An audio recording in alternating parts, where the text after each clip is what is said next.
function is decreasing,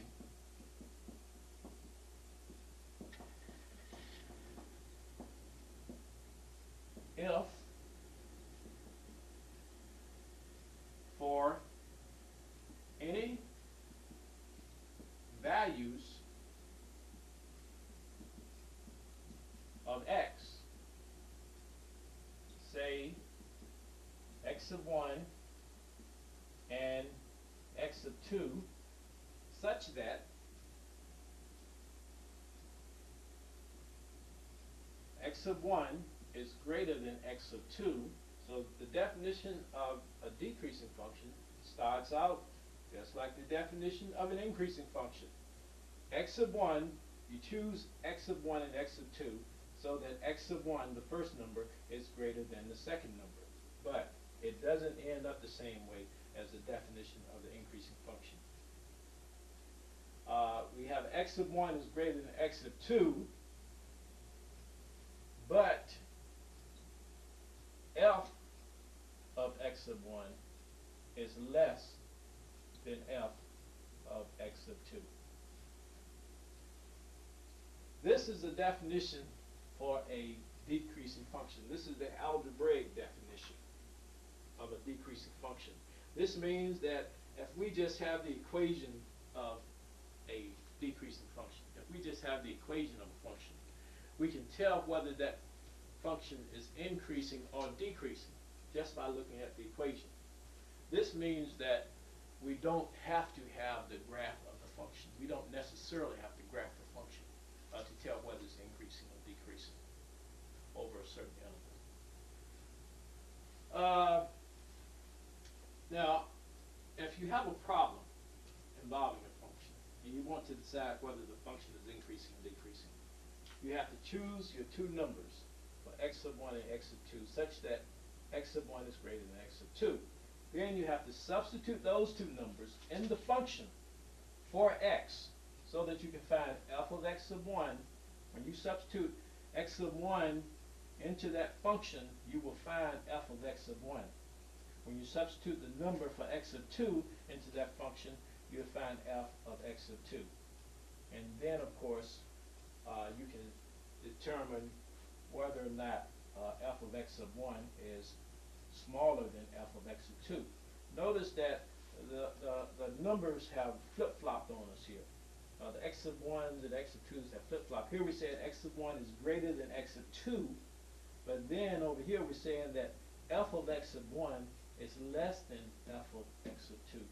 So this is the case for the decreasing function. For example, suppose we have this function. Suppose we have the function f of x equals 2x squared plus 1. We want to find out whether or not f is increasing, decreasing, or remaining the same, constant, over the interval from negative 10 to negative 4. So this is the interval that we're looking at, negative 10, negative 4. We want to know whether it is increasing or decreasing over that interval. So first of all, we have to set up the relationship between our two values of x of 1 and x of 2. Now we said that when we start out that x of 1 would be greater than x of 2. That's what we said. X of 1 would be greater than x of 2. The interval we're talking about is negative 10 to negative 4. That's the interval we're talking about. Now x of 1 has to be the greater value of the two numbers that you're talking about. So in this case, with x of 1, would it be negative 10 or would it be negative 4? With the greater number, be negative 10 or would it be negative 4? We have to make sure that when we set the problem up that the first condition is true, that x of 1 is greater than x of 2. And that's where we have to choose our numbers. If you said that x of 1 is equal to negative 4, you're right. Because negative 4 is greater than negative 10.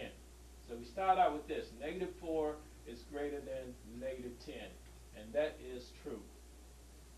That's true. Now, to decide whether the function is increasing or decreasing over that interval using algebra, now we have to find f of x of 1 and f of x of 2. We have to find f of x of 1 and f of x of 2. If f of x of 1 is less than f of x of 2, if that is true, then the function is decreasing. If it's not true, the function is not decreasing. If it's not true, the function is not decreasing. It might be increasing or it might be a constant function. If that's not true, since this evidently is true. Now, to find f of x of 1, we have to substitute the value for x of 1 into our original equation. So f of x of 1 would be equal to f of negative 4. F of negative 4, remember the original equation was f of x equals 2x squared plus 1. That was the original equation. So that means that to find f of negative 4, everywhere we have x in this original problem, in the equation of our function, we have to substitute negative 4. So I will substitute negative 4 here where I have x, and here I have x squared, so I would have negative 4 squared. So that means that f of negative 4 is equal to 2 times negative 4 squared plus 1. 2 times negative 4 squared plus 1.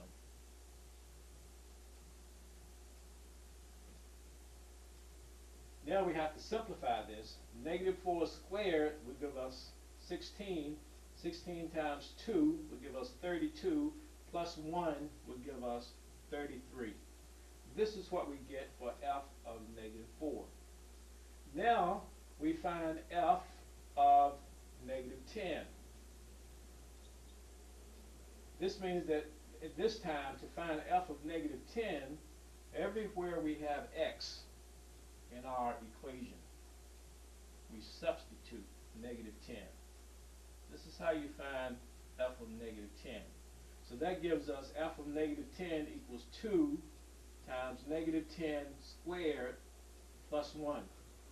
Negative 10 squared is what? 100, right? 100 times 2 is 200, plus 1 would give us 201.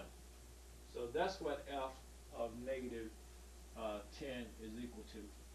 Now, we have found f of x of 1, and we have found f of x of 2. For the function to be decreasing in that interval, we've already shown that this is true, that x of 1 is greater than x of 2. That's the way we chose our two numbers. Now we have to find out whether or not this is true. F of x of 1 is less than f of x of 2. If it is true, then our function is decreasing. So we found out that f of x of 1 was equal to 33. And we found out that f of x of 2 was equal to 201. 33 is less than 201. Is that statement true or false? That statement is true. 33 is less than 201. So that means that this is true. X of 1 is greater than x of 2, and this is true. F of x of 1 is less than f of x of 2. So we say that therefore since x of 1 is greater than x of 2 and f of x of 1 is less than f of x of 2, our function is decreasing. F, the function, that's the name of the function, is a decreasing function. Once again, our final conclusion is that since x of 1 is greater than x of 2, we've shown that negative 4 is greater than negative 10, and f of x of 1, which is 33, is less than f of x of 2, which is 201. Since both of those are true, the function is a decreasing function.